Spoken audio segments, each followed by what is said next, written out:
আহলান সাহলান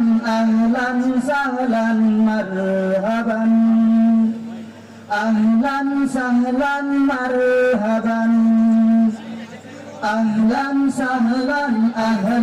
সাহলান মারহাবান।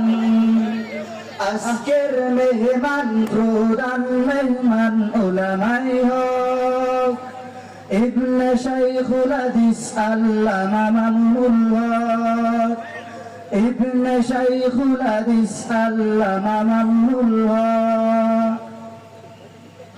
তোমায় নিয়ে স্বপ্ন দেখেন, তোমায় নিয়ে স্বপ্ন দেখেন লাখো তাওহীদি জনতা, তোমায় নিয়ে স্বপ্ন দেখে লাখো মাজলুম জনতা।